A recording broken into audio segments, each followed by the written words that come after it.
Sandy Laura Cremers. Thank you again for joining us for the EYE Show podcast. I'm one of the surgeons here at Visionary Eye Doctors, and today we're going to talk about cancer diets. And I know it's kind of crazy for an eye surgeon to talk about cancer diets, but I've done this before.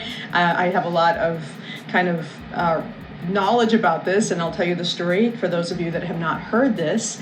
But I want to make this video for a friend who was recently diagnosed with melanoma at a very young age. She's in her late 40s, and so I'm sure her family and her are kind of struggling to figure out what's the right thing to do, because she's being bombarded with different treatment options by her doctors. I'm sure she knows about some natural things we're going to talk about today, but I want to kind of make this video again for her and her family, and for those people out there, my patients and so forth, that are really trying to understand what to do if they're diagnosed with cancer. And so all of us know what cancer really is. It's a mutation in a cell that leads to abnormal cells growing in a particular tissue that then spread because of what we call angiogenesis, the new blood supply, and they spread over the body and they take over, destroy other cells, and essentially cause death through abnormal cell function in both organs and systems. And my process of understanding where the role of natural diet options run in this kind of realm of medical treatment happened in 2015, and I'm going to tell you what happened then. But just to kind of note, and I've mentioned this before in other podcasts, that most MDs, most doctors out there, Western trained medical doctors, still know little about diet and little about natural things that can prevent disease. And I think that's still unfortunately true. So when you are diagnosed with cancer, you have a loved one that's diagnosed with cancer, and you see your medical doctor at one of the best hospitals in the world, whether it's MD Anderson or Johns Hopkins or Harvard or Stanford, or all the great medical institutions, they're starting to talk about diet more. I've heard from patients, but in some places they don't, and they will go through the chemotherapy, the radiation, the surgery that's needed, and all of that is been shown with multiple studies to be beneficial. So I'm not saying you shouldn't do that, but I want to just provide a different alternative idea. So I'm going to tell you the story that I've mentioned before in my previous podcast of how I got into this area. And I want you to understand that sometimes it's important to just try to kind of get all your data, have different kind of knowledge points, but sometimes you just got to figure out, well, in a way you kind of pray and say, Lord, help me figure out the right plan for myself, because every patient's a little different. And this story I'm going to tell you may not translate to every patient in the world, and some patients really do need to have immediate surgery, cancer, radiation, or they will die.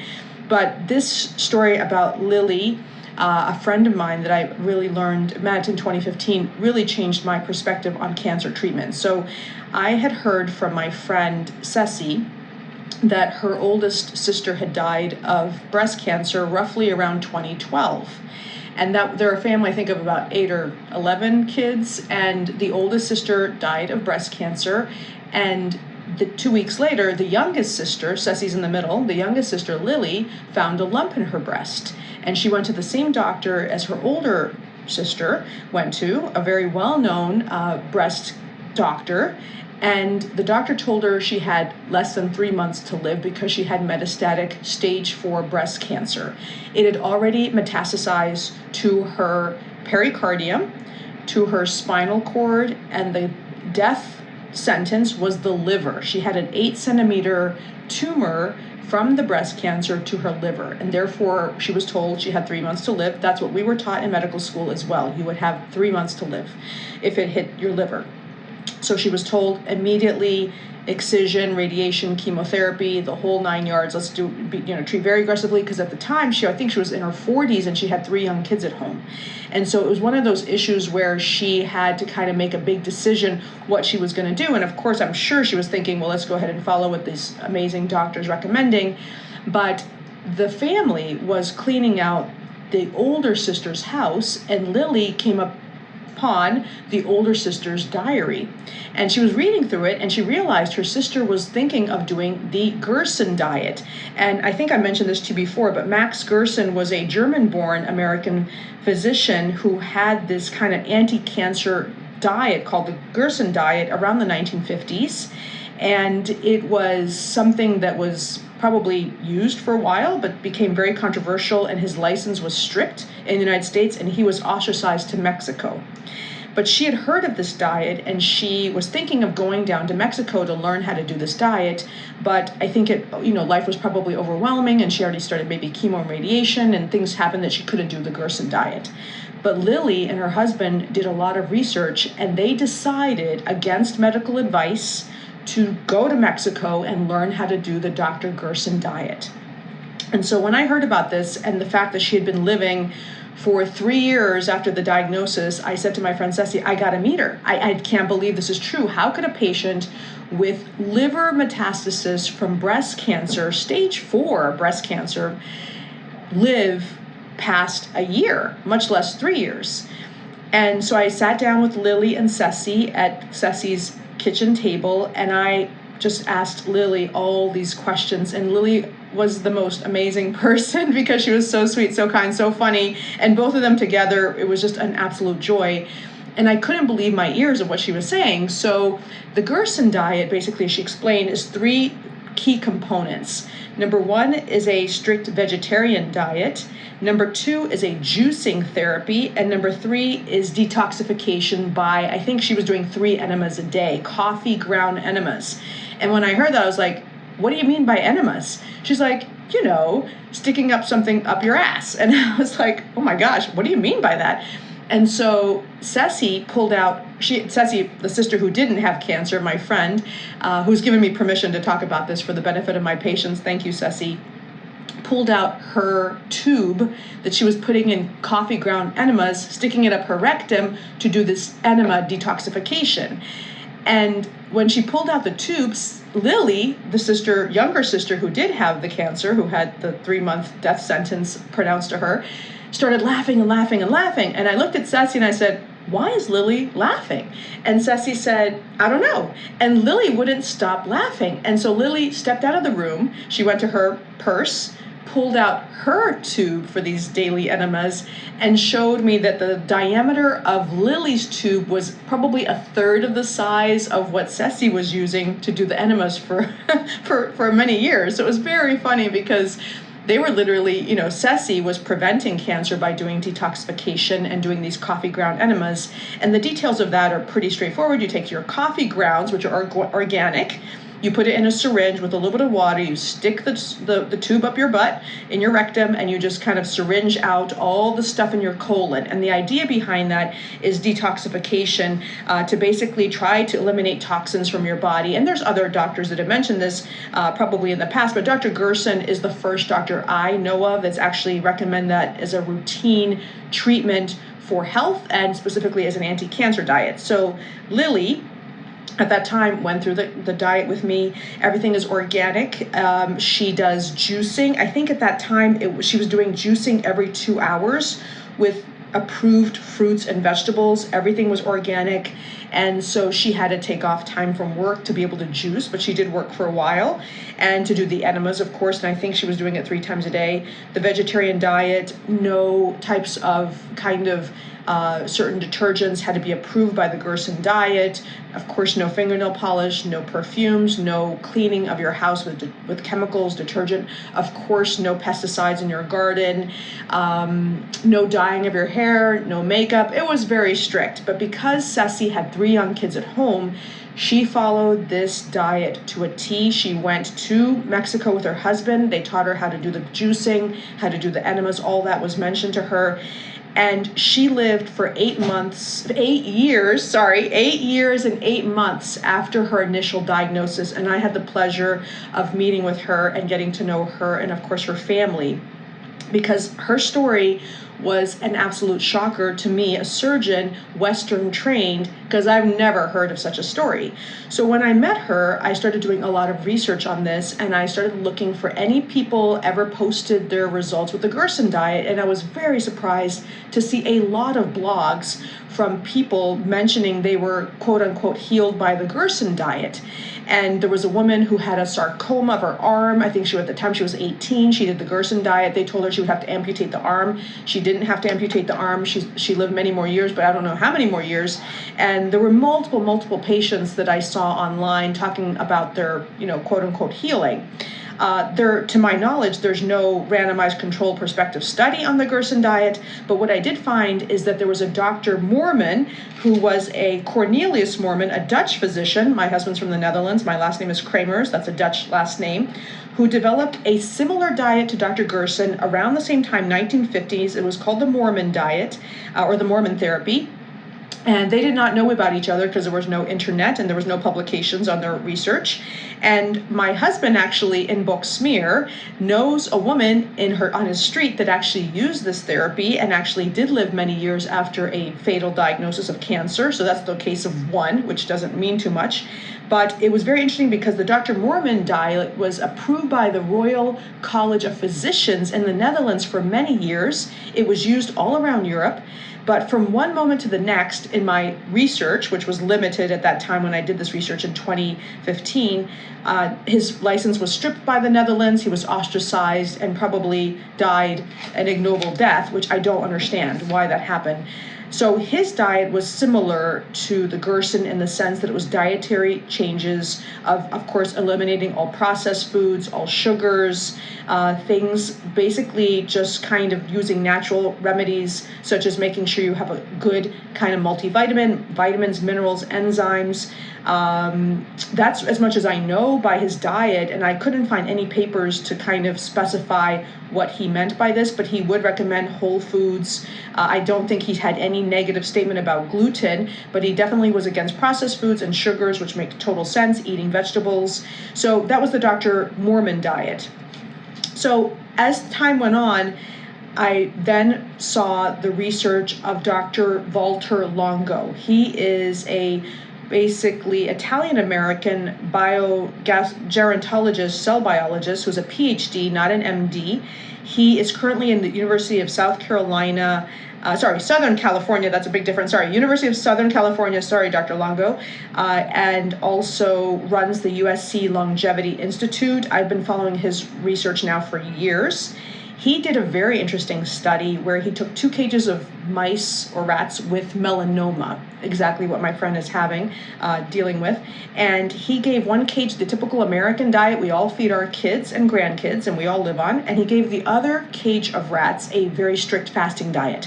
And his theory, which was a caloric restricted fasting diet, and he thought that fasting diet side, those rats would die faster because that's the way the American College of the American Cancer Society was recommending that patients who are undergoing chemo and radiation should eat a lot of food, get like robust in their diet, so they can undergo the chemo and radiation, which tends to devastate cells.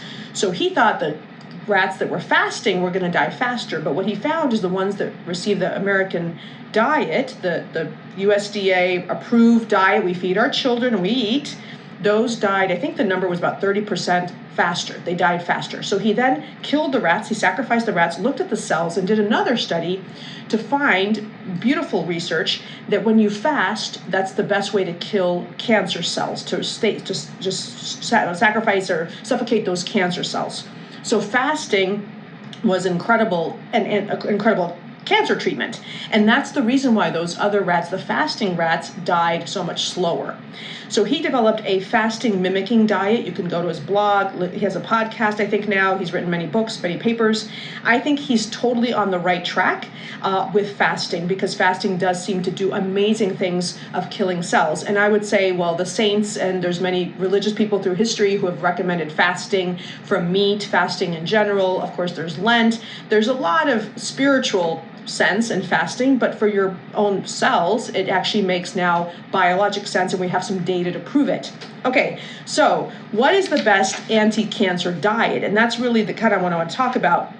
And so when you talk about anti-cancer diets, there's a lot of doctors out there that have their different diets.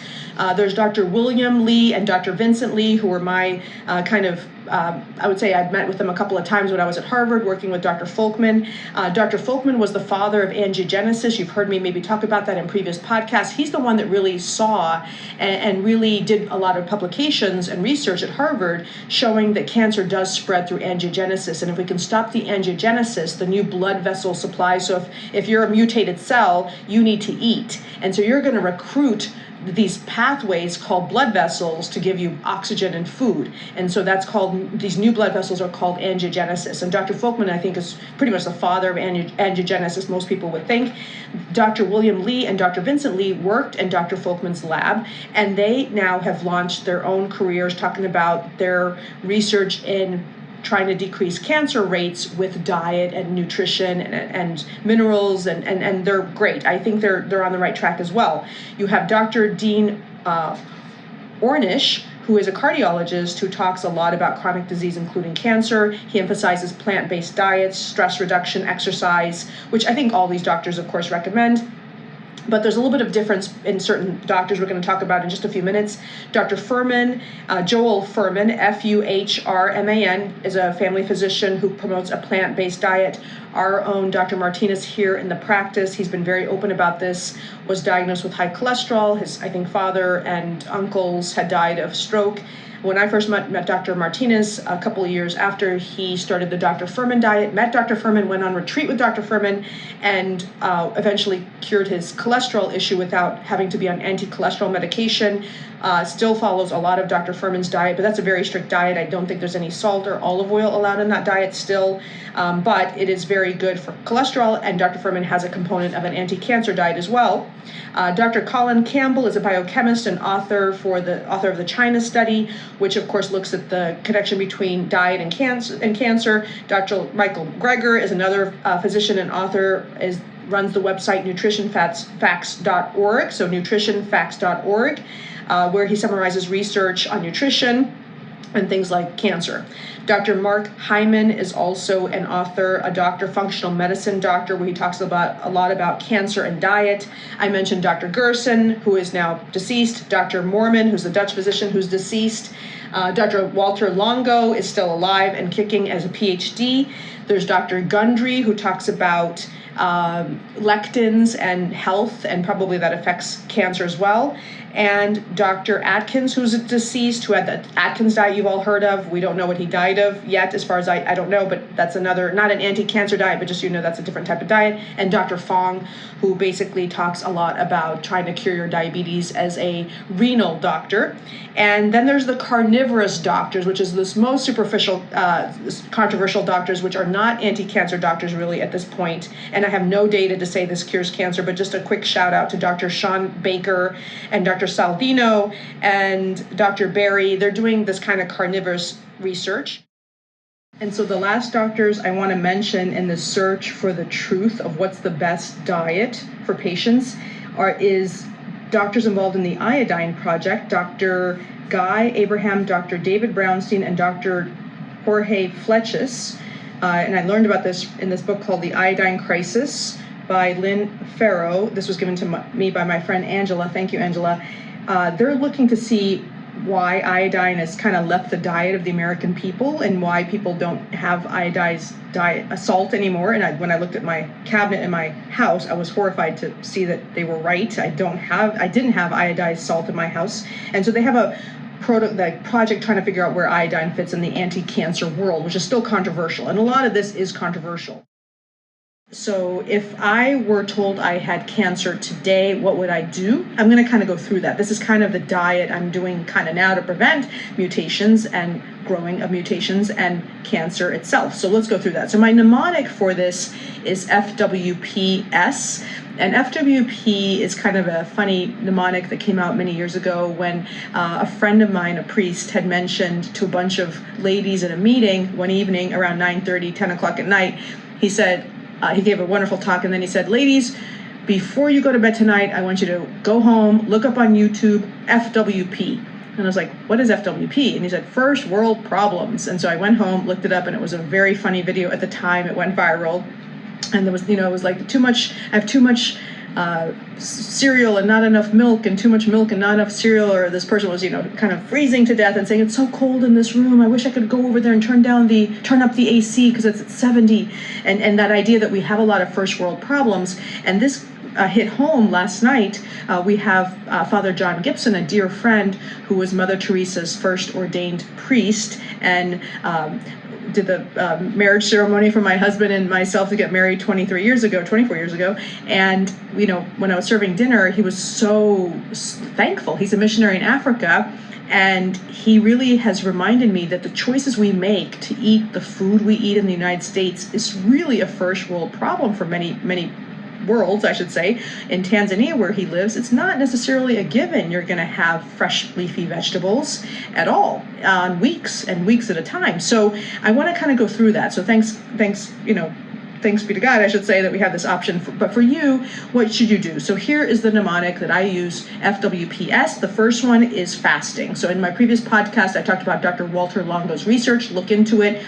All of this you should always check with your medical doctor first, but a lot of medical doctors just don't know. So you want to find somebody that's literate in the medical field, in the nutrition dietary field, that's also an MD. Because a lot of MDs get zero nutrition schooling in school. So my first is fasting, and that's what I do now. I try to limit my food intake to about 4 hours. Of course, there are exceptions, but generally that's what I try to do. And so feeling your belly hungry and grumbling is actually good for your cells, and it makes your cells stronger, and it kills cancer cell mutated cells. So fasting is a good thing, assuming you're not diabetic, on insulin, and you faint. You can't do this if you have a condition that is dangerous. So obviously check with your doctor first. Number 1 is fasting. Number 2 is fruits and vegetables. So eating a lot of organic fruits and vegetables. It's controversial on the fruit side. If you're diabetic, you don't want to have bananas and apples and oranges all the time, but you can have some berries once in a while. Just watch the sugar, because fruits are sugar. Vegetables generally are pretty non-controversial, except for carrots and peas, which are very sugary. You may not want to just eat carrots and peas if you have diabetes, but generally green leafy vegetables like kale, collard greens, Brussels sprouts, broccoli, all these kinds of green vegetables. We eat a lot of it in my house. I love to put kale with a little bit of olive oil, a little bit of turmeric and paprika. The spices are very good, those antioxidants, in the oven. We make them crisp. The kids love it. We eat a lot of spinach. And when I say vegetables, I don't mean boiled vegetables. I'm a big downer on boiling your vegetables, because then you throw out the water, which I think has all the nutrients. I think pretty much everybody agrees on that, and you don't really get the nutrients. So fresh leafy vegetables is the best. Cooked a little bit is probably okay for sure, but that's the vegetable and the fruits and vegetables. The third is fiber, so eating a lot of legumes and nuts. And so I'm a big nut eater. My family is too. The whole grain part of it is a little bit more controversial if you have an autoimmune disease. Let's say you don't want to eat gluten. I don't eat any gluten, or try not to eat gluten. And the whole grains component with the carbohydrates, you have to be careful if you have diabetes. But in general, kind of maybe a gluten-free, that's what I'm doing, a whole grain kind of diet. I have a little bit of quinoa sometimes, and a little bit of oats sometimes, but mostly nuts and legumes.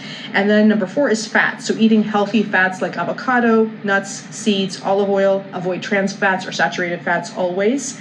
Number 5 is fit, being fit and staying in good shape, and exercising 10,000 steps a day is kind of the minimum for cardiothoracic health. Trying to exercise and sweat at least 3 times a week is good for cancer reduction. Even if you're bedridden or homebound, there are things you can do. You can move your arms sometimes like this, or you can move your feet. So think about things you can do to kind of stay in motion. And swimming is wonderful, biking is wonderful. So talk to your doctor about that as well. Then we get into the W of FWPS, the weight control, portion control, staying fit. We know that people that are overweight or obese have a higher risk of certain types of cancer, so please keep that in your mind to try to keep your weight under control. Water, drinking at least 64 ounces of water a day, avoid sugary drinks. Herbal teas, some people think green tea is an anti-cancer potential option, so think about herbal teas is good, ideally avoiding sugar with your tea.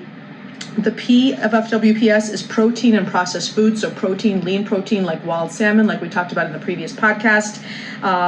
The whole red meat component is very controversial. Most doctors would say red meat is bad for gastrointestinal cancer like colorectal cancer, colon cancer. The carnivorous diet doctors is still very controversial. I still don't understand them. We'll have to see what they die of, honestly, but I'm not convinced that's going to help with cancer risk. So we'll see. But lean protein like organic, or I should say wild salmon, fish, and you can get also protein from other components like plant-based proteins like beans and tofu are options as well. I'm a big more beans eater than tofu, and we eat a lot of salmon and fish, so protein, and lean chicken. We have chicken as well. So ideally organic protein is good. And then processed foods, try to never feed your kids processed foods, which is really hard when you're a busy working mom. The only processed food we eat, I think currently right now, is cauliflower pizza from Costco. That is our kind of one guilty pleasure on a busy working day. When I'm exhausted, I'll make that for the kids. So that's the only processed food right now we're eating routinely, maybe once a week. That's otherwise we try to get rid of those. And then the two S's for the FWPS is salt and sugar. Sugar is a no-no, pretty much always, but we do, of course, have types of, we do have dessert from time to time. So if the recipe calls for a cup of sugar, I'll put in a fraction of the sugar, the real sugar, and put a little stevia in, which is a little bit more natural plant. Stevia is a plant that's pretty safe. And salt, limit your salt, not too much salt because of the risk of stomach cancer. And if you're going to have some salt, according to this book called The Iodine Crisis, which I'm reading right now, have iodized salt with it, but not too much salt. So those are the FWPS mnemonics. The other thing I want to mention with the red meat controversy is sarcopenia, which means a lack of muscle mass, which can lead to all other kinds of problems like fractures, falling, not bouncing back from an illness or surgery. So that red meat issue is still controversial because Dr. Longo thinks, yes, you should have red meat. He's the anti-cancer fasting mimicking diet, but not too much, and be careful, ideally organic, and try to avoid sarcopenia by eating protein. And then the carnivorous doctors are saying just eat red meat and nothing else, which I'm still kind of trying to understand. So just that statement about red meat. And then the last thing I would do if I had cancer that I'm not doing right now is enemas. And that doesn't fit in the mnemonic, but I think I have enough protein to avoid that. But I think Dr. Gerson was on the right track with detoxification and trying to rid your body of toxins. So a lot of drinking water, a lot of fiber to just poop out all the toxins that will protect yourself usually of toxification, of just toxins staying in your body and potentially leading to more mutations. But again, that's completely theoretical. I have honestly not seen a study to say that enemas are going to prevent cancer or treat cancer or cure cancer at all. But I think there's something to that I would love to see a randomized controlled study, which is very difficult to do with enemas, as you can imagine. And the ones that Dr. Gerson recommended were coffee ground enemas. And in my previous podcast, you can hear the little story about that with my friends Ceci and Lily. That's it. So those are the key things I wanted to mention. I hope you found this helpful. Please subscribe to the channel and pass it on.